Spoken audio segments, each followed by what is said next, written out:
अस्सलामुअलैकुम। पंजाबी अदब विच नसर दी जिहड़ी दूजी सिनफ है ਉਹ है जी ड्रामा।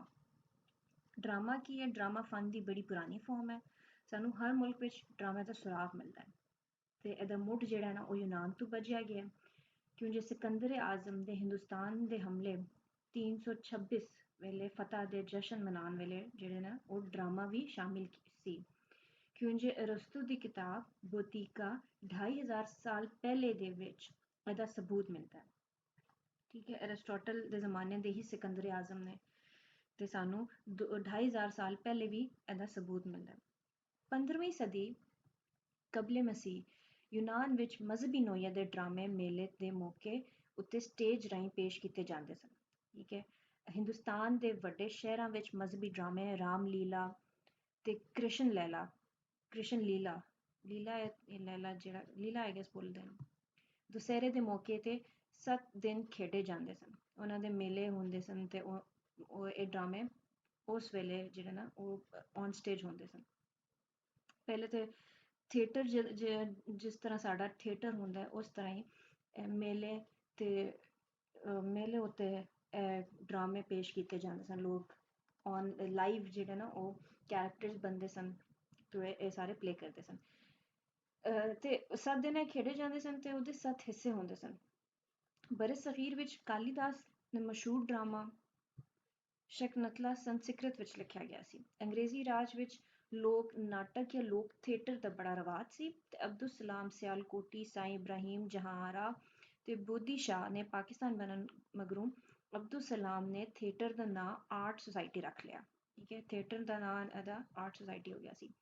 फिल्मां दे आउण नाल बड़ा फर्क पिया पर अज भी ਇਹਨਾਂ ਡਰਾਮਿਆਂ ਨੇ ਲੋਕਾਂ ਨੂੰ ਹੱਸਣ ਖੇਡਣ ਦਾ ਮੌਕਾ ਫਰਾਹਮ ਕੀਤਾ ਹੋਇਆ। ਅਦਬ ਦੀ ਸ਼ੇਰੀ ਸਿਨਫਾਂ ਨੇ ਅਰਬੀ ਤੋਂ ਫਾਰਸੀ, ਫਾਰਸੀ ਤੋਂ ਉਰਦੂ, ਉਰਦੂ ਤੋਂ ਪੰਜਾਬੀ ਵੱਲ ਸਫ਼ਰ ਕੀਤਾ ਹੈ ਪਰ ਨਸਰੀ ਸਿਫਤਾਂ ਯੂਰਪ ਤੋਂ ਉਰਦੂ ਰਾਹੀਂ ਪੰਜਾਬੀ ਤੱਕ ਆਪਣੀਆਂ ਨੇ। ਡਰਾਮੇ ਵੀ ਇਹਨਾਂ ਵਿੱਚੋਂ ਹੀ ਹੈ। ਠੀਕ ਹੈ, ਥੋੜਾ ਜਿਹਾ ਇੰਟਰੋ ਬੈਕਗਰਾਉਂਡ ਜਿਹੜਾ ਹੋ ਗਿਆ ਇਨੀਸ਼ੀਅਲੀ ਜੋ ਥੋੜਾ ਡਰਾਮਾ ਦਾ ਤੁਸੀਂ ਡਿਫਾਈਨ ਤੇ ਨੈਕਸਟ ਕਰੋਗੇ, ਥੋੜਾ ਜਿਹਾ ਬੈਕਗਰਾਉਂਡ ਦੱਸੋਗੇ ਕਿੱਥੋਂ ਸਟਾਰਟ ਹੋਈ ਹੈ ਤੇ ਤਾਂ ਤੁਸੀਂ ਇਹ ਗੱਲਾਂ ਲਿਖਣੀਆਂ ਹੈ ਉਹਦੇ ਵਿੱਚ। ਫਿਰ ਇਹਦੇ ਮਾਨੀ ਤੇ ਮਫਹੂਮ ਕਿਹੜੇ ਨੇ। ਡਰਾਮਾ ਜਿਹੜਾ ਨਾ ਯੂਨਾਨੀ ਲਫ਼ਜ਼ ਡਰਾਓ ਤੋਂ ਨਿਕਲਿਆ ਹੈ। ਅਸੀਂ ਪਹਿਲੇ ਵੀ ਗੱਲ ਕੀਤੀ ਹੈ ਕਿ ਇਹਦਾ ਮੁੱਢ ਜਿਹੜਾ ਹੈ ਉਹ ਯੂਨਾਨ ਤੋਂ ਹੀ ਬਜਿਆ ਹੈ। ਅਰਿਸਟੋਟਲ ਦੇ ਵਕਤ ਤੋਂ ਅਰਸਤੂ ਜਿਹਨੂੰ ਕਿਹਾ ਜਾਂਦਾ ਸੀ, ਅਲੈਗਜ਼ੈਂਡਰ ਸਿਕੰਦਰ ਆਜ਼ਮ ਦੇ ਟਾਈਮ ਤੋਂ ਇਹ ਸਟਾਰਟ ਹੋਇਆ। ਜਿਹਦੇ ਮਾਨੀ ਹੈ ਡਰਾਓ ਜਾਂ ਡਰਾਮਾ, ਇਹਦੇ ਮਾਨੀ ਕਿਹੜੇ ਨੇ ਜੀ? ਕੁਝ ਟੂ ਐਕਟ, ਕੁਝ ਕਰਕੇ ਵਿਖਾਣਾ, ਡੂਇੰਗ ਸਮਥਿੰਗ। ਇਹਦੇ ਮਾਨੀ ਹੈ ਕੁਝ ਕਰਕੇ ਵਿਖਾਣਾ ਤੇ ਇਸਤਲਾਹ ਵਿੱਚ ਆਪਣੀ ਹਯਾਤੀ ਦੇ ਕਿਸੇ ਖਾਸ ਵਾਕਿਏ ਨੂੰ ਉਸ ਤਰੀਕੇ ਨਾਲ ਕਰਕੇ ਵਿਖਾਣਾ ਜਿਵੇਂ ਉਹ ਅਸਲੀ ਹਾਲਤ ਵਿੱਚ ਗੁਜ਼ਰਿਆ ਹੋਵੇ। ਪੰਜਾਬੀ ਵਿੱਚ ਇਹਦੇ ਨਾਲ ਨਾਟਕ, ਨਕਲਾਂ ਤੇ ਰਾਸ ਦੇ ਲਫ਼ਜ਼ ਵੀ ਵਰਤੇ ਜਾਂਦੇ ਨੇ। ਹੁਣ ਇਹਦੀਆਂ ਤਾਰੀਫਾਂ ਦੇ ਬਾਰੇ ਅਸੀਂ ਗੱਲ ਕਰਨੇ ਆ। ਡਾਕਟਰ ਹਿਊਗੋ ਨੇ ਕਿਹਾ ਜੀ ਡਰਾਮਾ ਇੱਕ ਅਜਿਹੀ ਆਰਸੀ ਹੈ ਜਿਹਦੇ ਰਾਹੀਂ ਫਿਤਰਤ ਆਪਣੀ ਝਲਕ ਵਿਖਾਉਂਦੀ ਹੈ। ਫਿਰ ਕੋਲਰਿਜ ਨੇ ਕਿਹਾ ਜੀ ਡਰਾਮਾ ਹਕੀਕਤ ਦੀ ਸ਼ਕਲ ਨਹੀਂ ਸਗੋਂ ਫਿਤਰਤ ਦੀ ਨਕਲ ਹੈ। ਠੀਕ ਹੈ, ਸ਼ੇਕਸਪੀਅਰ ਨੇ ਕਿਹਾ ਜੀ ਇਹ ਦੁਨੀਆ ਇੱਕ ਸਟੇਜ ਹੈ ਤੇ ਅਸੀਂ ਸਾਰੇ ਐਕਟਰ ਹਾਂ। ਇਹ ਹਯਾਤੀ ਇੱਕ ਡਰਾਮਾ ਹੈ ਤੇ ਅਸੀਂ ਇਹਦੇ ਵਿੱਚ ਆਪਣਾ ਆਪਣਾ ਕਿਰਦਾਰ ਨਿਭਾ ਰਹੇ ਹਾਂ। ਫਿਰ ਡਰਾਮੇ ਦੀਆਂ ਕਿਸਮਾਂ ਨੇ। ਅਫਸਾਨੇ ਜਾਂ ਨਾਵਲ ਵਾਂਗੂ ਡਰਾਮੇ ਦੀਆਂ ਕਿਸਮਾਂ ਹੁੰਦੀਆਂ ਨੇ। ਕੁਝ ਕਿਸਮਾਂ ਦਾ ਤਾਲੁਕ ਉਹਦੇ ਫਨ ਨਾਲ ਹੈ ਤੇ ਕੁਝ ਦਾ ਤਾਲੁਕ ਮਵਾਦ ਨਾਲ ਹੁੰਦਾ ਹੈ। ਇਸ ਲਈ ਇਹਨਾਂ ਨੂੰ ਦੋ ਵੱਡੇ ਪੱਖਾਂ ਵਿੱਚ ਤਕਸੀਮ ਕੀਤਾ ਜਾਂਦਾ ਹੈ, ਡਰਾਮੇ ਦੀਆਂ ਫਨੀਆਂ ਕਿਸਮਾਂ ਤੇ ਫਿਕਰੀਆਂ ਕਿਸਮਾਂ। ਇਸੇ ਤਰ੍ਹਾਂ ਅਸੀਂ ਨਾਵਲ ਨੂੰ ਵੀ ਡਿਸਟਿੰਗੁਇਸ਼ ਕੀਤਾ, ਡਿਫਰੈਂਸ਼ੀਏਟ ਕੀਤਾ ਫਨੀ ਤੇ ਫਿਕਰੀ ਕਿਸਮਾਂ ਤੋਂ। ਡਰਾਮੇ ਦੀਆਂ ਫਨੀ ਕਿਸਮਾਂ ਕਿਹੜੀਆਂ ਨੇ? ਉਹਦੇ ਦੋ ਪਹਿਲੂ ਨੇ। ਪਹਿਲੀ ਫਨੀ ਕਿਸਮ ਦਾ ਤਾਲੁਕ ਡਰਾਮੇ ਦੀ ਹਈਅਤ ਬਾਰੇ ਹੈ। ਇਹ ਕਿਸਮ ਆਮ ਤੌਰ ਤੇ 3 ਹੁੰਦੀਆਂ ਨੇ ਜਿਨ੍ਹਾਂ ਦਾ ਵੇਰਵਾ ਇੰਝ ਹੈ। ਇੱਕ ਐਕਟ ਕਰਨ ਦਾ ਡਰਾਮਾ, ਠੀਕ ਹੈ, ਇੱਕ ਐਕਟ ਦਾ ਡਰਾਮਾ, 3 ਐਕਟ ਦਾ ਡਰਾਮਾ ਤੇ ਜ਼ਿਆਦਾ ਐਕਟ ਦਾ ਡਰਾਮਾ। 3 ਕਿਸਮਾਂ ਨੇ ਫਨੀ ਤੌਰ ਤੇ, ਇੱਕ ਐਕਟ ਦਾ ਡਰਾਮਾ, 3 ਐਕਟ ਦਾ ਡਰਾਮਾ ਤੇ ਬਹੁਤ ਸਾਰੇ ਐਕਟ ਦਾ ਜਾਂ ਜ਼ਿਆਦਾ ਐਕਟ ਦਾ ਡਰਾਮਾ। ਹੁਣ ਇੱਕ ਐਕਟ ਦਾ ਡਰਾਮਾ ਹੈ। ਕੁਝ ਡਰਾਮੇ ਇੱਕ ਐਕਟ ਵਿੱਚ ਪੇਸ਼ ਕੀਤੇ ਜਾਂਦੇ ਨੇ ਜਿਨ੍ਹਾਂ ਨੂੰ ਪੰਜਾਬੀ ਵਿੱਚ ਇਕਾਂਕੀ ਨਾਟਕ ਜਾਂ ਇੱਕ ਬਾਬੀ ਡਰਾਮਾ ਆਖਿਆ ਜਾਂਦਾ ਹੈ। ਇਸ ਡਰਾਮੇ ਵਿੱਚ ਸਾਰੀ ਕਹਾਣੀ ਇੱਕੋ ਹੀ ਮੰਜ਼ਰ ਵਿੱਚ ਬਿਆਨ ਕੀਤੀ ਜਾਂਦੀ ਹੈ। 3 ਐਕਟ ਦਾ ਡਰਾਮਾ ਜੀ ਸਟੇਜ ਡਰਾਮੇ ਦੀ ਮਰੂਜਾ ਸ਼ਕਲ ਹੈ। ਇਹਦੇ ਵਿੱਚ ਕਹਾਣੀ ਨੂੰ ਇੱਕ ਮੰਜ਼ਰ ਦੀ ਬਜਾਏ ਜ਼ਰਾ ਵਸਤ ਦੇ ਕੇ 3 ਮੰਜ਼ਰਾਂ ਵਿੱਚ ਪੇਸ਼ ਕੀਤਾ ਜਾਂਦਾ ਹੈ। ਠੀਕ ਹੈ, ਥੋੜਾ ਜਿਹਾ ਬ੍ਰੌਡ ਪਰਸਪੈਕਟਿਵ ਦੱਸਿਆ ਜਾਂਦਾ ਹੈ। ज़्यादा एक्ट दा जे अजकल साढ़े ड्रामे ने वो ज़्यादा एक्ट दे ड्रामे ने बास कहानी अपनी दिलचस्पी ते अहमियत पारो एक या तीन एक एक्ट विच बयान करनियां मुश्किल होंदियां ने इस सूरत विच एक तो ज़्यादा मंजर पेश करना ज़रूरी हो जाता है खास तौर ते टीवी ते रेडियो दे ड्रामे विच मंजर दी कैद नहीं होंदी जदीद ते साइंसी हवाले नाल ड्रामे दी नेचर विच भी तब्दीली आंदी है इस करके असी हुण 4 तरह दे ड्रामे नू मुतारिफ ठीक है फिर ड्रामा स्टेज ड्रामा ਹੁੰਦਾ ਹੈ ਇੱਕ ਸਟੇਜ ਡਰਾਮਾ ਹੁੰਦਾ ਹੈ ਇੱਕ ਰੇਡੀਓ ਤੇ ਟੀਵੀ ਡਰਾਮਾ ਹੁੰਦਾ ਹੈ ਤੇ ਇੱਕ ਲਿਖਤੀ ਜਾਂ ਕਿਤਾਬੀ ਡਰਾਮਾ ਹੁੰਦਾ ਹੈ ਠੀਕ ਹੈ ਤਿੰਨ ਤਰ੍ਹਾਂ ਦੇ ਡਰਾਮੇ ਵੀ ਹੁੰਦੇ ਨੇ ਡਰਾਮੇ ਦੀ ਕਦੀਮ ਸ਼ਕਲ ਹੈ ਜੀ ਸਟੇਜ ਡਰਾਮਾ ਜਦੋਂ ਅਸੀਂ ਡਰਾਮੇ ਬਾਰੇ ਅਮੂਮੀ ਗੱਲਬਾਤ ਕਰਨੇ ਆ ਤੇ ਸਾਡੀ ਮੁਰਾਦ ਸਟੇਜ ਡਰਾਮਾ ਹੀ ਹੁੰਦੀ ਹੈ ਇਹਦੇ ਵਿੱਚ ਸਟੇਜ ਦੀਆਂ ਜ਼ਰੂਰਤਾਂ ਨੂੰ ਮੁੱਖ ਰੱਖ ਕੇ ਡਰਾਮਾ ਲਿਖਿਆ ਜਾਂਦਾ ਹੈ ਰੇਡੀਓ ਤੇ ਡਰਾਮਾ ਜਾਂ ਟੀਵੀ ਡਰਾਮਾ ਕੀ ਹੁੰਦਾ ਹੈ ਇਹਦੀ ਇਜਾਦ ਨੇ ਡਰਾਮੇ ਨੂੰ ਵੀ ਮੁਤਾਸਿਰ ਕੀਤੇ ਰੇਡੀਓ ਦੀ ਇਜਾਦ ਨੇ ਰੇਡੀਓ ਦੇ ਵਿੱਚ ਦੂਜੇ ਪ੍ਰੋਗਰਾਮਾਂ ਦੇ ਨਾਲ ਡਰਾਮਾ ਵੀ ਇੱਕ ਖਾਸ ਹੈਸੀਅਤ ਨਾਲ ਸਾਹਮਣੇ ਆਇਆ ਰੇਡੀਓ ਡਰਾਮਾ ਲਿਖਣਾ ਕਦਰ ਮੁਸ਼ਕਿਲ ਫਨ ਹੈ ਕਿਉਂਕਿ ਇਹਦੇ ਵਿੱਚ ਹਰ ਸ਼ੈ ਦਾ ਤਾਸੁਰ ਆਵਾਜ਼ ਨਾਲ ਹੀ ਪੈਦਾ ਕੀਤਾ ਜਾਂਦਾ ਹੈ ਟੀਵੀ ਨੇ ਡਰਾਮੇ ਵਿੱਚ ਇੱਕ ਹੋਰ ਇਨਕਲਾਬ ਪੈਦਾ ਕੀਤਾ ਹੈ ਤੇ ਸਟੇਜ ਡਰਾਮਾ ਦੀ ਬਜਾਏ ਟੀਵੀ ਤੋਂ ਹੀ ਡਰਾਮੇ ਪੇਸ਼ ਕੀਤੇ ਜਾਣ ਲੱਗ ਪਏ ਨੇ ਸ਼ੁਰੂ ਵਿੱਚ ਇਹਨਾਂ ਡਰਾਮਿਆਂ ਦੀ ਸ਼ਕਲ ਸਟੇਜ ਡਰਾਮੇ ਵਰਗੀ ਸੀ ਪਰ ਰਿਕਾਰਡਿੰਗ ਦੇ ਅਮਲ ਨੇ ਇਹਦੇ ਵਿੱਚ ਹਰ ਸ਼ੈ ਮੁਮਕਿਨ ਬਣਾ ਦਿੱਤੀ ਹੈ ਅੱਜ ਦਾ ਟੀਵੀ ਡਰਾਮਾ ਨਾ ਐਕਟ ਦਾ ਪਾਬੰਦ ਰਿਹਾ ਹੈ ਤੇ ਨਾ ਹੀ ਕਿਸੇ ਹੋਰ ਪਾਬੰਦੀ ਦਾ ਬਲਕਿ ਟੀਵੀ ਡਰਾਮੇ ਦੀ ਸ਼ਕਲ ਹਰ ਸ਼ੈ ਵਿੱਚ ਮੁਮਕਿਨ ਹੋ ਗਈ ਹੈ ਠੀਕ ਹੈ ਫਿਰ ਆਖਰੀ ਕਿਸਮ ਹੈ ਜੀ ਲਿਖਤੀ ਹੈ ਕਿਤਾਬੀ ਡਰਾਮਾ ਇਹ ਡਰਾਮਾ ਜਿਹੜਾ ਸਟੇਜ ਰੇਡੀਓ ਜਾਂ ਟੀਵੀ ਦੀਆਂ ਜ਼ਰੂਰਤਾਂ ਨੂੰ ਮੁੱਖ ਰੱਖ ਕੇ ਨਾ ਲਿਖਿਆ ਗਿਆ ਹੋਵੇ ਸਗੋਂ ਅਫਸਾਨੇ ਵਾਂਗੂ ਹੀ ਪੜ੍ਹਨ ਲਈ ਲਿਖਿਆ ਗਿਆ ਹੋਵੇ ਉਹਨੂੰ ਲਿਖਤੀ ਜਾਂ ਕਿਤਾਬੀ ਡਰਾਮਾ ਆਖਿਆ ਜਾਂਦਾ ਹੈ ਠੀਕ ਹੈ ਜੀ ਫਨੀ ਕਿਸਮਾਂ ਹੋ ਗਈਆਂ ਨੇ ਪਹਿਲੇ ਅਸੀਂ ਫਨੀ ਕਿਸਮਾਂ 'ਚ ਤਿੰਨ ਤਰ੍ਹਾਂ ਦੇ ਡਰਾਮੇ ਨੇ ਇੱਕ ਐਕਟ ਦਾ ਡਰਾਮਾ ਤਿੰਨ ਐਕਟ ਦਾ ਡਰਾਮਾ ਤੇ ਜ਼ਿਆਦਾ ਐਕਟ ਦਾ ਡਰਾਮਾ ਫਿਰ ਫਰਦਰ ਆ ਜਾਂਦਾ ਜੀ ਸਟੇਜ ਡਰਾਮਾ ਹੈ ਇਹ ਜ਼ਿਆਦਾ ਐਕਟ ਦੇ ਡਰਾਮੇ ਵਿੱਚ ਹੀ ਆ ਜਾਂਦੀਆਂ ਨੇ ਇਹ ਚੀਜ਼ਾਂ ਸਟੇਜ ਡਰਾਮਾ ਰੇਡੀਓ ਡਰਾਮਾ ਤੇ ਲਿਖਤੀ ਕਿਤਾਬਾ ਡਰਾਮਾ ਫਿਰ ਡਰਾਮੇ ਦੀਆਂ ਫਿਕਰੀ ਕਿਸਮਾਂ ਕਿਹੜੀਆਂ ਨੇ ਟ੍ਰੈਜਿਕ ਡਰਾਮਾਜ਼ ਹੁੰਦੇ ਨੇ ਕਾਮੇਡੀ ਡਰਾਮਾ ਨੇ ਠੀਕ ਹੈ ਫਨੀ ਕਿਸਮਾਂ ਵਾਂਗ ਡਰਾਮੇ ਦੀਆਂ ਫਿਕਰੀ ਕਿਸਮਾਂ ਵੀ ਹਨ ਤੇ ਇਹਦੇ ਵਿੱਚ ਆ ਜਾਂਦਾ ਟ੍ਰੈਜੇਡੀ ਜਾਂ ਅਲਮੀਆ ਡਰਾਮਾ ਹੁੰਦਾ ਹੈ ਇਹ ਡਰਾਮੇ ਦੀ ਐਸੀ ਕਿਸਮ ਹੈ ਜਿਹਦੇ ਵਿੱਚ ਕਹਾਣੀ ਦਾ ਅੰਜਾਮ ਅਲਮੀਆ ਵਾਕਿਆਤ ਤੇ ਹੁੰਦਾ ਹੈ ਇਹ ਡਰਾਮੇ ਦੀ ਬਿਹਤਰੀਨ ਕਿਸਮ ਸਮਝੀ ਜਾਂਦੀ ਹੈ ਕਿਉਂਕਿ ਅਲਮੀਆ ਡਰਾਮਾ ਫਿਤਰਤ ਤੇ ਹਕੀਕਤ ਦੇ ਜ਼ਿਆਦਾ ਕਰੀਬ ਹੁੰਦਾ ਹੈ ਤੇ ਇਹੋ ਜਿਹੇ ਡਰਾਮੇ ਦਾ ਅਸਰ ਵੀ ਦੇਰ ਪਾ ਹੁੰਦਾ ਹੈ ਕਾਮੇਡੀ ਜਾਂ ਤੰਜ਼ੀਆ ਡਰਾਮਾ ਇਹ ਜਿਹੜੇ ਡਰਾਮੇ ਹੁੰਦੇ ਨੇ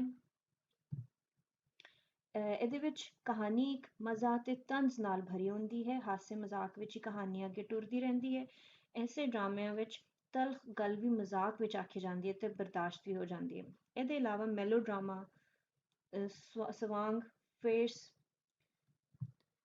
बर्लेस्क ओपरा ड्रीम मखलूत ड्रामा वगैरह भी ने ਫਿਰ ਮੌਜ਼ੂਆਤੀ ਡਰਾਮੇ ਨਾਲ ਵੀ ਇਹਨੂੰ ਡਿਫਰੈਂਟ ਜਾਂ ਇਹਨੂੰ ਅੱਗੇ ਜਿਹੜਾ ਨਾ ਮੁxtਲਿਫ ਕਿਸਮਾਂ ਵਿੱਚ ਡਿਸਟਿੰਗੁਇਸ਼ ਕੀਤਾ ਗਿਆ ਹੈ ਮੌਜ਼ੂ ਬਾਰੇ ਇਸਤਲਾਹੀ ਤੇ ਮਕਸਦੀ ਡਰਾਮਾ ਨੇ ਮਾਸ਼ਰਤੀ ਡਰਾਮਾ ਨੇ ਰੋਮਾਨਵੀ ਡਰਾਮਾ ਨਫਸਿਆਤੀ ਤਾਰੀਖੀ ਮਜ਼ਹਬੀ ਜਾਸੂਸੀ ਇਹ ਵੀ ਕਿਸਮਾਂ ਅਸੀਂ ਨੋਵਲ ਵਿੱਚ ਵੀ ਪੜ੍ਹੀਆਂ ਨੇ ਠੀਕ ਹੈ ਕਿਸੇ ਦੀ ਇਸਲਾਹ ਕਰਨੀ ਕੋਈ ਮਕਸਦ ਹੋਏਗਾ ਕੋਈ ਕਿਸੇ ਦੀ ਇਸਲਾਹ ਕਰਨੀ ਹੈ ਜਾਂ ਜ਼ਿੰਦਗੀ ਦਾ ਕੋਈ ਮਕਸਦ ਹੈ ਜਾਂ ਕਿਸੇ ਦੀ ਲਾਈਫ ਦਾ ਕੋਈ ਮਕਸਦ ਹੈ ਉਹਨੂੰ ਜਦੋਂ ਤੁਸੀਂ ਡਰਾਮੇ ਵਿੱਚ ਲਿਖੋਗੇ ਉਹ ਮਕਸਦੀ ਡਰਾਮਾ ਹੋ ਜਾਏਗਾ ਕਿ ਹਰ ਚੀਜ਼ ਦਾ ਕੋਈ ਨਾ ਕੋਈ ਮੋਰਲ ਸਟੋਰੀ ਹੈ ਫਿਰ ਮਾਸ਼ਰਤੀ ਅੱਜ ਕੱਲ੍ਹ ਦੇ ਮਾਸ਼ਰੇ ਦੀ ਬੁਰਾਈਆਂ ਤੁਸੀਂ ਦੱਸੋਗੇ ਜਾਂ ਅੱਛਾਈਆਂ ਦੱਸੋਗੇ ਤਾਂ ਉਹ ਮਾਸ਼ਰਤੀ ਡਰਾਮਾ ਹੈ ਰੋਮਾਨਵੀ ਡਰਾਮਾ ਹੈ ਜੀ ਰੋਮਾਂਸ ਜਾਂ ਲਵ ਸਟੋਰੀ ਦੇ ਬੇਸਡ ਹੁੰਦੀ ਹੈ ਨਫਸਿਆਤੀ ਡਰਾਮਾ ਜੀ ਕਿਸੇ ਦੀ ਨਫਸਿਆਤ ਬਾਰੇ ਗੱਲ ਕਰੋਗੇ ਕਿਸੇ ਛੋਟੇ ਬੱਚੇ ਦੀ ਜਾਂ ਕ੍ਰਿਮੀਨਲ ਨਫਸਿਆਤ ਬਾਰੇ ਗੱਲ ਕਰੋਗੇ ਜਾਂ 올ਡ ਏਜ ਨਫਸਿਆਤ ਬਾਰੇ ਗੱਲ ਕਰੋਗੇ ਤੇ ਉਹ ਸਾਰੀਆਂ ਨਫਸਿਆਤੀ ਡਰਾਮਾ ਵਿੱਚ ਆ ਜਾਂਦੀਆਂ ਨੇ ਤਾਰੀਖੀ ਹਿਸਟੋਰਿਕ ਡਰਾਮਾ ਨੇ ਹਿਸਟਰੀ ਮੁਗਲ ਐਮਪਾਇਰ ਹੋ ਗਈ ਉਹਨੂੰ ਮੁਗਲਿਆਈ ਬਾਦਸ਼ਾਹ ਜਾਂ ਉਹ ਦੌਰ ਜਾਂ ਗ੍ਰੀਕਸ ਦੀ ਵੈਲਿਊਜ਼ ਜਾਂ ਜਿਹੜੀ ਵੀ ਹੈ ਨਾ ਪੁਰਾਣੇ ਵਕਤਾਂ ਦੀ ਗੱਲ ਕਰੋਗੇ ਤੇ ਉਹ ਤਾਰੀਖੀ ਡਰਾਮਾ ਫਿਰ ਮਜ਼ਹਬੀ ਡਰਾਮਾ ਕਿਸੇ ਵੀ ਰਿਲੀਜਨ ਬਾਰੇ ਗੱਲ ਹੋਏਗੀ ਤੇ ਮਜ਼ਹਬੀ ਹੈ ਜਾਸੂਸੀ ਡਰਾਮਾ ਉਹੀ ਇਨਵੈਸਟੀਗੇਸ਼ਨ ਬਾਰੇ ਗੱਲ ਹੈ ਫਿਰ ਡਰਾਮੇ ਦੇ ਅਰਕਾਨ ਵੀ ਹੁੰਦੇ ਨੇ ਅਨਾਸਰ ਜ਼ਰੂਰਤਾਂ ਉਹ ਕੀ ਜੀ ਪਲਾਟ ਕਿੱਸਾ ਕਹਾਣੀ ਤੇ ਪਲਾਟ ਜਿਵੇਂ ਕੋਈ ਕਿੱਸਾ ਕਹਾਣੀ ਅਫਸਾਨੇ ਲਈ ਬੁਨਿਆਦ ਫਰਾਹਮ ਕਰਦੀ ਹੈ ਐਵੇਂ ਉਹ ਡਰਾਮੇ ਦੀ ਬੁਨਿਆਦ ਵੀ ਕਹਾਣੀ ਹੁੰਦੀ ਹੈ। ਕਹਾਣੀ ਹੈ ਕਿਸੇ ਡਰਾਮੇ ਦਾ ਇਬਤਦਾਈ ਢਾਂਚਾ। ਜ਼ੋਰਦਾਰ ਕਹਾਣੀ ਕਿਸੇ ਵੀ ਡਰਾਮੇ ਦੀ ਕਾਮਯਾਬੀ ਦੀ ਦਲੀਲ ਬਣ ਸਕਦੀ ਹੈ। ਵਾਕਿਆਤ ਨੂੰ ਇੰਜ ਖਾਸ ਢੰਗ ਨਾਲ ਤਰਤੀਬ, ਹੁਣ ਤੁਸੀਂ ਵੇਖੋਗੇ ਕਿ ਬੇਰਬਤ ਡਰਾਮਾ ਹੋਏਗਾ ਨਾ ਤੇ ਉਹ ਅਟਰੈਕਸ਼ਨ ਨਹੀਂ ਹੁੰਦੀ ਬੇਰਬਤ ਡਰਾਮੇ ਵਿੱਚ। ਅਸੀਂ ਕਹਿੰਦੇ ਨੇ ਇਹਦਾ ਤਾਂ ਕੋਈ ਪਲੋਟ ਹੀ ਨਹੀਂ ਸੀ, ਕਹਾਣੀ ਨਹੀਂ ਸੀ, ਮੋਰਲਲੈਸ ਕਹਾਣੀ। ਤੇ ਡਰਾਮੇ ਨੂੰ ਜਾਂ ਨੋਵਲ ਨੂੰ ਕਾਮਯਾਬ ਬਣਾਉਣ ਲਈ ਬਹੁਤ ਜ਼ਰੂਰੀ ਹੁੰਦਾ ਹੈ ਕਿ ਉਹਦਾ ਇੱਕ ਪਲੋਟ ਫਰੇਮ ਕੀਤਾ ਜਾਵੇ, ਤਰਤੀਬ ਹੋਣੀ ਚਾਹੀਦੀ ਹੈ, ਸੀਕੁਐਂਸ, ਤਸਲਸਲ ਕਾਇਮ ਰਹਿਣਾ ਚਾਹੀਦਾ ਹੈ। ਇਸ ਅਮਲ ਨੂੰ ਫਨੀ ਜ਼ੁਬਾਨ ਵਿੱਚ ਪਲੋਟ ਆਖਿਆ ਜਾਂਦਾ ਹੈ। ਮਜ਼ਬੂਤ ਪਲੋਟ ਕਾਮਯਾਬ ਡਰਾਮੇ ਲਈ ਜ਼ਰੂਰੀ ਹੁੰਦਾ ਹੈ। ਫਿਰ ਕਿਰਦਾਰ ਨਗਾਰੀ ਤੇ ਮੰਜ਼ਰ ਨਗਾਰੀ, ਇਹ ਉਹੀ ਚੀਜ਼ਾਂ ਨੇ ਜਿਹੜੀ ਅਸੀਂ ਨਾਵਲ ਵਿੱਚ ਡਿਸਕਸ ਕੀਤੀਆਂ ਨੇ। ਡਰਾਮਾ ਕਿਰਦਾਰਾਂ ਦੇ ਜ਼ਰੀਏ ਕਰਕੇ ਵਿਖਾਇਆ ਜਾਂਦਾ ਹੈ, ਠੀਕ ਹੈ, ਮੰਜ਼ਰ ਹੋਣਾ ਚਾਹੀਦਾ ਹੈ। ਡਰਾਮਾ ਕਿਰਦਾਰ ਜਿਹੜੇ ਨਾ ਉਹ ਆਪਸ ਵਿੱਚ ਹਮ ਆਹੰਗ ਹੋਣ, ਠੀਕ ਹੈ, ਉਹਨਾਂ ਦੀ ਕੈਰੈਕਟਰ ਬੜੀ ਸਟਰੋਂਗ ਹੋਣੇ ਚਾਹੀਦੇ ਨੇ। ਹੀਰੋ ਹੀਰੋਇਨ ਹੁੰਦੇ ਨੇ, ਵਿਲਨ ਹੁੰਦਾ ਹੈ, ਕੈਰੈਕਟਰਸ ਹੁੰਦੇ ਨੇ, ਤੇ ਇਹਦੇ ਬਾਰੇ ਬੜੀ ਤਵੱਜੋ ਨਾਲ ਲਿਖਿਆ ਜਾਂਦਾ ਹੈ। ਕਿਰਦਾਰ ਨਿਗਾਰੀ ਦਾ ਮਤਲਬ ਹੈ ਹਰ ਕਿਰਦਾਰ ਆਪਣੇ ਕੁਦਰਤੀ ਤੇ ਫਿਤਰਤੀ ਮਾਹੌਲ, ਉਮਰ, ਰੁਤਬੇ ਦੇ ਮੁਤਾਬਿਕ ਪੇਸ਼ ਕੀਤਾ ਜਾਵੇ। ਕੋਈ ਵੀ ਵਾਕਿਆ ਕਿਸੇ ਨੇ ਕਿੱਥੇ ਥਾਂ ਤੇ ਪੇਸ਼ ਆਂਦਾ ਹੈ ਤੇ ਇਸ ਲਈ ਵਾਕਿਆ ਦੇ ਰੂਨਮਾ ਹੋਣ ਦੀ ਥਾਂ, ਜਿਵੇਂ ਘਰ, ਦਫ਼ਤਰ, ਹਸਪਤਾਲ ਜਾਂ ਹੋਰ ਜਿਸ ਥਾਂ ਦਾ ਮੰਜ਼ਰ ਡਰਾਮੇ ਦੀ ਜ਼ਰੂਰਤ ਹੋਵੇ, ਉਹਦਾ ਸੈੱਟ ਲਾ ਕੇ ਡਰਾਮੇ ਵਿੱਚ ਫਿਤਰੀ ਮਾਹੌਲ ਪੈਦਾ ਕੀਤਾ ਜਾਂਦਾ ਹੈ। ਜਦੋਂ ਤੁਸੀਂ ਸਟੇਜ ਤੇ ਪੇਸ਼ ਕਰਦੇ ਹੋ ਤਾਂ ਵੀ ਤੁਸੀਂ ਉਹਨਾਂ ਨੇ ਸੈੱਟ ਲਾਇਆ ਹੁੰਦਾ ਹੈ ਕਿ ਇਹ ਘਰ ਹੈ, ਇਹ ਆਊਟਸਾਈਡ ਹੈ, ਇਨਸਾਈਡ ਹੈ, ਉਹ ਸਾਰੀਆਂ ਚੀਜ਼ਾਂ। ਇਸੇ ਤਰ੍ਹਾਂ ਜੇ ਟੀਵੀ ਉੱਤੇ ਅਗਰ ਡਰਾਮਾ ਆਉਂਦਾ ਹੈ ਤੇ ਉਹਦੇ ਵਿੱਚ ਵੀ ਇੱਕ ਘਰ ਹੁੰਦਾ ਤੇ ਘਰ ਵਿੱਚ ਕਮਰਾ ਹੈ ਤੇ ਉਹਦੇ ਇੰਟੀਰੀਅਰ ਸਾਰਾ ਸੈੱਟ ਕੀਤਾ ਜਾਂਦਾ ਤੇ ਇਹ ਮੰਜ਼ਰ ਨਿਗਾਰੀ ਹੈ। ਫਿਰ ਮੁਕਾਲਮਾ ਨਿਗਾਰੀ ਕੀ ਹੈ ਜੀ? ਡਰਾਮੇ ਦਾ ਅਹਿਮ ਰੁਕਨ ਜਾਂ ਜ਼ਰੂਰਤ ਮੁਕਾਲਮਾ ਨਿਗਾਰੀ ਹੈ। ਡਰਾਮੇ ਵਿੱਚ ਅਕਸਰ ਔਕਾਤ ਮੁਕਾਲਮੇ ਦੇ ਜ਼ਰੀਏ ਹੀ ਗੱਲ ਅੱਗੇ ਟੋਰੀ ਜਾਂਦੀ ਹੈ। ਮੁਕਾਲਮਾ ਨਿਗਾਰੀ ਕਿਰਦਾਰਾਂ ਦੀ ਫਿਤਰੀ ਮਾਹੌਲ, ਉਮਰ, ਰੁਤਬੇ ਤੇ ਮਰਤਬੇ ਦੇ ਮੁਤਾਬਕ ਹੁੰਦੀ ਹੈ ਤੇ ਤਾਂ ਹੀ ਉਹ ਕਾਮਯਾਬੀ ਦੀ ਰਾਹ ਪਕੜਦਾ ਹੈ। ਡਰਾਮੇ ਲਈ ਜਿਨੇ ਦੂਜੇ ਰੁਕਨ ਜ਼ਰੂਰੀ ਨੇ, ਓਨਾ ਹੀ ਜ਼ਰੂਰੀ ਜ਼ੁਬਾਨ ਤੇ ਬਿਆਨ ਵੀ ਹੁੰਦਾ ਹੈ। ਡਰਾਮਾ ਕਿਰਦਾਰਾਂ ਦੀ ਆਪੋ ਵਿੱਚ ਗੁਫ਼ਤਗੂ, ਆਪਸ ਵਿੱਚ ਉਹਨਾਂ ਦੀ ਗੁਫ਼ਤਗੂ ਦਾ ਹੀ ਹੁੰਦਾ, ਠੀਕ ਹੈ, ਆਪਸ ਵਿੱਚ ਉਹਨਾਂ ਜਾਂ ਕਿੰਨੀ ਉਹਨਾਂ ਦੀ ਹਾਰਮਨੀ, ਕਮਿਊਨੀਕੇਸ਼ਨ ਉਹਨਾਂ ਦਾ ਆਪਸ ਵਿੱਚ ਕਿੰਨਾ ਹੈ, ਠੀਕ ਹੈ। ਫਿਰ ਤਜੱਸੁਸ, ਜੇ ਡਰਾਮੇ ਵਿੱਚ ਤਜੱਸੁਸ ਨਾ ਹੋਵੇ ਤਾਂ ਕੋਈ ਵੇਖਦਾ ਹੀ ਨਹੀਂ ਹੈ ਤੇ ਵੇਖਣ ਲਈ ਵੇਖਣ ਵਾਲੇ ਦੀ ਵੀ ਦਿਲਚਸਪੀ ਨਹੀਂ ਰਹਿੰਦੀ। ਡਰਾਮੇ ਵਿੱਚ ਲੋਕਾਂ ਨੂੰ ਉਹਦੇ ਅਗਲੇ ਵਾਕਿਆਤ ਦੀ ਹਰ ਵੇਲੇ ਟੋ ਰਹਿੰਦੀ ਹੈ ਤੇ ਟੋ ਰਹਿਣੀ ਵੀ ਚਾਹੀਦੀ। ਇਹ ਬੇਕਰਾਰੀ ਕਿ ਅੱਗੇ ਕੀ ਹੋਏਗਾ ਜਾਂ ਅੱਗੇ ਕੀ ਹੋਇਆ ਡਰਾਮੇ ਵਿੱਚ ਵੇਖਣ ਵਾਲਿਆਂ ਦੀ ਦਿਲਚਸਪੀ ਦਾ ਅਹਿਮ ਮੰਜ਼ਰ ਜਾਂ ਰੁਕਨ ਹੈ। ਤਸਾਦਮ ਜਾਂ ਟਕਰਾਓ ਕਿਹੜਾ ਹੈ? ਪੰਜਵਾਂ ਪੁਆਇੰਟ ਹੈ, ਠੀਕ ਹੈ। ਅਨਸਰ ਵਿੱਚ ਪੰਜਵਾਂ ਪੁਆਇੰਟ ਹੈ ਤਸਾਦਮ ਜਾਂ ਟਕਰਾਓ। ਡਰਾਮੇ ਵਿੱਚ ਦਿਲਚਸਪੀ ਨੂੰ ਕਾਇਮ ਰੱਖਣ ਲਈ ਕਿਰਦਾਰਾਂ ਦਾ ਆਪਸ ਵਿੱਚ ਟਕਰਾਓ ਬੜਾ ਜ਼ਰੂਰੀ ਹੈ। ਜਿਵੇਂ ਸੱਚ ਤੇ ਝੂਠ ਦਾ ਟਕਰਾਓ, ਨੇਕੀ ਤੇ ਬਦੀ ਦਾ ਟਕਰਾਓ, ਅੱਛਾਈ ਤੇ ਬੁਰਾਈ ਦਾ ਟਕਰਾਓ, ਤੇ ਇਹ ਆਪਸ ਵਿੱਚ ਜਿਹੜਾ ਨਾ ਟਕਰਾਓ ਹੀ ਇੱਕ ਦੂਜੇ, ਕਿਉਂਕਿ ਨਾਰਮਲੀ ਮੋਰਲ ਸਟੋਰੀਜ਼ ਹੁੰਦੀਆਂ ਨੇ ਤੇ ਬਦੀ ਜਿਹੜੀ ਆ ਉਹ ਹਾਰ ਜਾਂਦੀ ਹੈ ਤੇ ਨੇਕੀ ਜਿਹੜੀ ਜਿੱਤ ਜਾਂਦੀ ਹੈ, ਤੇ ਇਹਦਾ ਹੀ ਮੋਰਲ ਲੈਸਨ ਵੀ ਸਾਨੂੰ ਮਿਲਦਾ ਹੈ ਤੇ ਲੋਕੀ ਵੇਖਦੇ ਵੀ ਦਿਲਚਸਪੀ ਨਾਲ ਨੇ ਕਿ ਅੱਛਾ ਹੁਣ ਕੀ ਹੋਏਗਾ, ਕਿ ਉਹਨੇ ਐ ਕਰ ਦਿੱਤਾ ਹੈ ਤੇ ਅੱਗੇ ਉਹ ਤੇ ਫਸ ਜਾਏਗਾ, ਉਹ ਤੇ ਕੁਝ ਕਰ ਹੀ ਨਹੀਂ ਸਕੇਗਾ। ਤੇ ਇਸ ਤਰ੍ਹਾਂ ਦਾ ਵੀ ਆਪਸ ਵਿੱਚ ਟਕਰਾਓ ਜਾਂ ਤਸਾਦਮ ਜਿਹੜਾ ਨਾ ਉਹ ਡਰਾਮੇ ਨੂੰ ਬੜਾ ਦਿਲਚਸਪ ਬਣਾਉਂਦਾ ਹੈ। ਡਰਾਮੇ ਦੀ ਤਕਨੀਕ ਕੀ ਹੈ ਜੀ? ਡਰਾਮੇ ਦੀਆਂ ਇਹਨਾਂ ਜ਼ਰੂਰਤਾਂ ਤੋਂ ਹਟ ਕੇ ਡਰਾਮਾ ਲਿਖਦਿਆਂ ਉਹਦੀ ਖਾਸ ਤਕਨੀਕ ਨੂੰ ਸਾਹਮਣੇ ਰੱਖਿਆ ਜਾਂਦਾ ਹੈ। ਇਹਨਾਂ ਮਰਲਿਆਂ ਤੋਂ ਗੁਜ਼ਰ ਕੇ ਹੀ ਕੋਈ ਕਹਾਣੀ ਚੰਗਾ ਡਰਾਮਾ ਬਣ ਸਕਦੀ ਹੈ। ਕੀ ਹੈ ਜੀ? ਤਮਹੀਦ ਹੈ, ਉਲਝਾਓ ਹੈ, ਨੁਕਤਾ ਹੈ, ਅਰੂਜ ਹੈ, ਸੁਲਝਾਓ ਹੈ ਤੇ ਇਖਤਤਾਮ ਜਾਂ ਅੰਜਾਮ ਹੈ, ਠੀਕ ਹੈ। ਪੰਜ ਇਹਦੇ ਤਕਨੀਕੀ ਮਰਾਹਿਲ ਨੇ। ਪਹਿਲੇ ਤੁਸੀਂ ਕਿਸੇ ਡਰਾਮੇ ਨੂੰ ਸ਼ੁਰੂਆਤ ਉਹਦੀ ਜਦੋਂ ਜਿਵੇਂ ਅਸੀਂ ਕੋਈ ਗੱਲ ਕਰਨੇ ਆ ਨਾ ਤੇ ਅਸੀਂ ਪਹਿਲੇ ਤਮਹੀਦ ਬਣਨੇ ਆ ਕਿ ਕਲਾਈਮੈਕਸ ਵਾਲੀ ਜਿਹੜੀ ਗੱਲ ਹੈ ਨਾ ਉਹ ਜ਼ਰਾ ਬਾਅਦ ਵਿੱਚ ਆਏਗੀ। ਗੱਲ ਇੱਕ ਜੁਮਲੇ ਦੀ ਹੁੰਦੀ ਹੈ ਲੇਕਿਨ ਉਦੋਂ ਪਹਿਲਾਂ ਅਸੀਂ ਇੱਕ ਤਮਹੀਦ ਬਣਨੇ ਆ ਤਾਂ ਕਿ ਥੋੜਾ ਜਿਹਾ ਅਗਲੇ ਨੂੰ ਵੀ ਇੰਟਰਸਟ ਹੋਏ ਕਿ ਕਹਿਣਾ ਕੀ ਚਾਹ ਰਹੇ ਤੇ ਉਹ ਸੁਣਨ ਦਾ ਵੀ ਉਹਨੂੰ ਸ਼ੌਕ ਹੋਏ ਕਿ ਅੱਛਾ ਕੋਈ ਇੰਪੋਰਟੈਂਟ ਹੀ ਗੱਲ ਹੋਏਗੀ। ਇਸੇ ਤਰ੍ਹਾਂ ਡਰਾਮੇ ਵਿੱਚ ਵੀ ਤਮਹੀਦ ਬਣਦੀ ਜਾਂਦੀ ਹੈ ਤਾਂ ਕਿ ਡਰਾਮੇ ਦਾ ਇੰਪੈਕਟ ਅੱਛਾ ਹੈ। ਡਰਾਮੇ ਦਾ ਆਗਾਜ਼ ਦਾ ਹਿੱਸਾ ਜਿਹਦੇ ਵਿੱਚ ਕਿਰਦਾਰਾਂ ਦਾ ਤਾਰੁਫ ਤੇ ਕਹਾਣੀ ਦਾ ਮੁੱਢ ਬਣਿਆ ਜਾਂਦਾ ਹੈ, ਇਹ ਤਮਹੀਦ ਦਿਲਚਸਪ ਹੋਣੀ ਚਾਹੀਦੀ, ਠੀਕ ਹੈ। ਫਿਰ ਉਲਝਾਓ, ਤਮਹੀਦ ਤੋਂ ਬਾਅਦ ਥੋੜਾ ਜਿਹਾ ਉਲਝਾਓ ਆਵੇ, ਕਿਰਦਾਰਾਂ ਦੀ ਕਸ਼ਮਕਸ਼ ਨੂੰ ਉਲਝਾਓ ਦਾ ਨਾਂ ਦਿੱਤਾ ਜਾਂਦਾ ਹੈ। ਇਹਦੇ ਵਿੱਚ ਕਹਾਣੀ ਉਲਝ ਜਾਂਦੀ ਹੈ, ਜਦੋਂ ਕੋਈ ਚੀਜ਼ ਉਲਝਦੀ ਹੈ ਨਾ ਤੇ ਉਹ ਅਗਲੇ ਨੂੰ ਹੋਰ ਇੰਟਰੀਗ ਕਰਦੀ ਹੈ, ਠੀਕ ਹੈ। ਫਿਰ ਨੁਕਤਾ ਅਰੂਜ, ਕਿਰਦਾਰਾਂ ਦੀ ਇੱਕ ਕਸ਼ਮਕਸ਼ ਅਰੂਜ ਤੱਕ ਪਹੁੰਚ ਜਾਂਦੀ ਹੈ ਤੇ ਕਹਾਣੀ ਇਹੋ ਜਿਹੇ ਉਲਝਾਓ ਦਾ ਸ਼ਿਕਾਰ ਉਹ ਨਜ਼ਰ ਆਉਂਦੀ ਹੈ ਜਿਹਦਾ ਹੱਲ ਸਮਝਣਾ ਬੜੇ ਮੁਸ਼ਕਿਲ ਤੇ ਔਖਾ ਹੁੰਦਾ ਹੈ। ਠੀਕ ਹੈ, ਇਹਨੂੰ ਨੁਕਤਾ ਅਰੂਜ ਜਾਂ ਡਰਾਮੇ ਦਾ ਅਰੂਜ ਆਖਿਆ ਜਾਂਦਾ, ਜਿਹਦੇ ਵਿੱਚ ਅਸੀਂ ਕਹਿੰਦੇ ਹਾਂ ਹੁਣ ਤੇ ਮੁਸ਼ਕਿਲ ਹੀ ਹੈ, ਹੁਣ ਤੇ ਇਹ ਨਹੀਂ ਸੁਲਝੇ, ਮਤਲਬ ਇੰਨੇ ਉਹ ਕੰਪਲੈਕਸ ਹੋ ਜਾਂਦੀ ਹੈ ਨਾ ਕਿ ਸਾਨੂੰ ਸਮਝ ਹੀ ਨਹੀਂ ਲੱਗਦੀ ਕਿ ਹੁਣ ਹੋਵੇਗਾ ਕੀ। ਫਿਰ ਇਸ ਤੋਂ ਬਾਅਦ ਆਉਂਦਾ ਜੀ ਸੁਲਝਾਓ। ਉਲਝਾਓ ਦੇ ਬਾਅਦ ਹੌਲੀ ਹੌਲੀ ਕਹਾਣੀਕਾਰ ਅਛੂਤੇ ਅੰਦਾਜ਼ ਨਾਲ ਮਾਮਲੇ ਨੂੰ ਸੁਲਝਾਉਂਦਾ ਹੈ। ਫਿਰ ਆ ਜਾਂਦਾ ਜਦੋਂ ਪ੍ਰੋਬਲਮ ਸਾਰੀ ਸੁਲਝ ਜਾਂਦੀ ਹੈ ਤੇ ਫਿਰ ਉਹਦਾ ਅੰਜਾਮ ਜਾਂ ਅਖਤਾਮ ਆ ਜਾਂਦਾ ਹੈ। ਸੁਲਝਾਓ ਦੇ ਬਾਅਦ ਹੌਲੀ ਹੌਲੀ ਕਹਾਣੀ ਆਪਣੇ ਅੰਜਾਮ ਵੱਲ ਵਧਣ ਲੱਗ ਪੈਂਦੀ ਹੈ, ਜੋ ਮਜਮੂਈ ਤੌਰ ਤੇ ਇਹਨਾਂ ਮਰਲਿਆਂ ਤੋਂ ਗੁਜ਼ਰ ਕੇ ਹੀ ਚੰਗਾ ਡਰਾਮਾ ਜਿਹੜਾ ਨਾ ਉਹ ਲਿਖਿਆ ਜਾਂਦਾ ਹੈ ਤੇ ਉਹ ਆਪਣੇ ਅੰਜਾਮ ਤੱਕ ਪਹੁੰਚਦਾ ਹੈ ਤੇ ਇਹ ਵੇਖਣ ਵਾਲਿਆਂ ਦੀ ਤਵੱਕੂ ਤੋਂ ਹਟ ਕੇ ਹੁੰਦਾ ਹੈ। ਫਿਰ ਪੰਜਾਬੀ ਡਰਾਮਾ ਕੀ ਹੈ ਜੀ? ਪੰਜਾਬੀ ਡਰਾਮਾ ਅੰਗਰੇਜ਼ਾਂ ਨੇ 1849 ਵਿੱਚ ਪੰਜਾਬ ਤੇ ਕਬਜ਼ਾ ਜਮਾਇਆ ਤੇ ਅੰਜੀਲ ਦੇ ਚਾਰ ਲਈ ਅੰਜੀਲ ਦੇ, ਕਿਉਂਕਿ ਉਹ ਬ੍ਰਿਟਿਸ਼ ਕ੍ਰਿਸਚੀਅਨਸ ਨੇ ਤਾਂ ਅੰਜੀਲ ਦੇ ਪ੍ਰਚਾਰ ਲਈ ਮੁਕੱਦਸ ਕਹਾਣੀਆਂ ਨੂੰ ਡਰਾਮਾਈ ਰੰਗ ਦਿੱਤਾ ਹੈ। ਚਰਨ ਸਿੰਘ ਸੰਸਕ੍ਰਿਤੀ ਨੇ ਸ਼ਕਸ਼ਲਾ ਨੂੰ ਪੰਜਾਬੀ ਵਿੱਚ ਢਾਲਿਆ। ਡਰਾਮੇ ਦੀ ਪਹਿਲੀ ਤਖਲੀਕੀ ਕੋਸ਼ਿਸ਼ ਭਾਈ ਵੀਰ ਸਿੰਘ ਦਾ ਡਰਾਮਾ ਰਾਜਾ ਲਿਖ ਦਿੱਤਾ 1910 ਹੈ, ਤੇ ਈਸ਼ਵਰ ਚੰਦਰ ਨੰਦਾ ਦਾ ਡਰਾਮਾ ਦੁਲਹਨ ਪਹਿਲੇ ਕਿਰਦਾਰ ਦਾ ਡਰਾਮਾ 1913 ਵਿੱਚ ਦਿਆਲ ਸਿੰਘ ਕਾਲਜ ਵਿੱਚ ਪੇਸ਼ ਹੋਇਆ। 20ਵੀਂ ਸਦੀ ਦੇ ਸ਼ੁਰੂ ਦੇ ਮਸ਼ਹੂਰ ਡਰਾਮਾ ਨਿਗਾਰ ਨੇ ਜੀ ਬਾਵਾ ਬੁੱਧ ਸਿੰਘ, ਬਹੁਤ ਸਾਰੇ ਨੇ, ਅੱਗੇ ਅੱਗੇ ਕਰਕੇ ਜੀ ਆਜੋ ਸਜਾਦ ਹੈਦਰ ਦਾ ਹਵਾ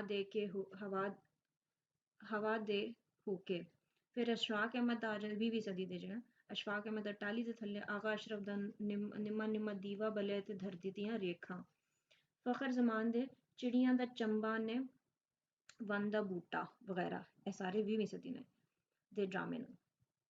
1971 ਵਿੱਚ ਸਟੇਜ ਡਰਾਮਿਆਂ ਦਾ ਪਹਿਲਾ ਮਜਮੂਆ ਛਪਿਆ ਸੀ ਤੇ 1981 ਤੋਂ ਹੁਣ ਤੱਕ ਬੇਸ਼ੁਮਾਰ ਡਰਾਮਿਆਂ ਦੇ ਮਜਮੂਏ ਛਪ ਚੁੱਕੇ ਨੇ, ਜਿਨ੍ਹਾਂ ਵਿੱਚ ਮਸ਼ਹੂਰ ਜਿਹੜਾ ਨਾ ਮੁਨੀਰ ਨਿਆਜ਼ੀ ਦਾ ਕਿੱਸਾ ਦੋ ਭਰਾਵਾਂ ਦਾ, ਨਜਮ ਹੁਸੈਨ ਸਈਦ ਦਾ ਤਖਤ ਲਾਹੌਰ ਤੇ ਇੱਕ ਰਾਤ ਰਾਵੀ ਦੀ, ਸਜਾਦ ਹੈਦਰ ਦਾ ਜੀ ਕਾਲਾ ਪਤਨ, ਬਾਨੋ ਕੁਤਸੀਆ ਦਾ ਆਸੇ ਪਾਸੇ ਤੇ ਵਗੈਰਾ ਵਗੈਰਾ। ਪੰਜਾਬੀ ਵਿੱਚ ਤਰਜਮਾ ਕੀਤੇ ਹੋਏ ਡਰਾਮੇ ਵੀ ਮਿਲਦੇ ਨੇ, ਜਿਵੇਂ ਸ਼ਫਕਤ ਤਨਵੀਰ ਮਿਰਜ਼ਾ ਦੇ ਮਜਮੂਏ ਬੂਹਾ ਕੋਈ ਨਾ ਤੇ ਲਹੂ ਸੁਹਾਗ, ਸੂਫੀ ਤਬਸਮ ਦਾ ਦੋ ਨਾਟਕ, ਦਿਲਸ਼ਾਦ ਕਲਾਂਚਵੀ ਦਾ ਇਕਤਾਰ ਦੀ ਹਵਸ, ਨਜਮ ਹੁਸੈਨ ਸਈਦ ਦਾ ਜੰਗਲ ਦਾ ਰਾਖਾ ਮਸ਼ਹੂਰ ਨੇ। ਜ਼ਰੂਰੀ ਨਹੀਂ ਹੈ ਤੁਸੀਂ ਹਰ ਡਰਾਮੇ ਦਾ ਨਾਂ ਲਿਖੋ, ਕਿਉਂਕਿ ਡਰਾਮੇ ਦਾ ਕੋਈ ਕੁਐਸਚਨ ਆਏਗਾ ਤਾਂ ਉਹਨਾਂ ਨੇ ਤੁਸੀਂ ਡਰਾਮੇ ਦੇ ਨਾਂ ਨਹੀਂ ਪੁੱਛਣੇ।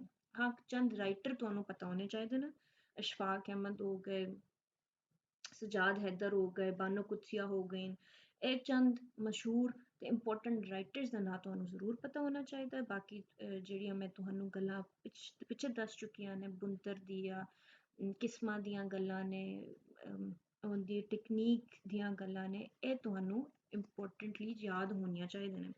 ਮੁੱਖ ਦੀ ਗੱਲ ਕਰਦੇ ਹਾਂ ਅਸੀਂ, ਡਰਾਮਾ ਜਿਹਦੀ ਇਬਤਦਾ ਸਟੇਜ ਤੋਂ ਵੀ ਹੋਈ ਹੈ ਤੇ ਉਹ ਵਕਤ ਪਰ ਇਹਦੀਆਂ ਜ਼ਰੂਰਤਾਂ ਤੇ ਤਬਦੀਲੀਆਂ ਜਾਰੀ ਨੇ, ਤੇ ਉਮੀਦ ਹੈ ਪੰਜਾਬੀ ਡਰਾਮਾ ਵਕਤ ਦੇ ਤਕਾਜ਼ਿਆਂ ਤੇ ਪੂਰਾ ਉਤਰਦਿਆਂ ਹੋਇਆਂ ਅਜੇ ਹੋਰ ਤਰੱਕੀ ਕਰੇਗਾ ਤੇ ਆਉਣ ਵਾਲਾ ਕੱਲ ਪੰਜਾਬੀ ਅਦਬ ਡਰਾਮੇ ਦੀ ਵੀ ਮਾਣ ਕਰ ਸਕੇਗਾ। ਡਰਾਮੇ ਦਾ ਜੀ ਖਤਮ ਹੋ ਗਿਆ ਤੇ ਨੈਕਸਟ ਕੈਟੇਗਰੀ ਨੂੰ ਨੈਕਸਟ ਲੈਕਚਰ ਵਿੱਚ ਡਿਸਕਸ ਕਰਾਂਗੇ। ਟਿਲ ਦੈਨ ਅੱਲਾ ਹਾਫਿਜ਼।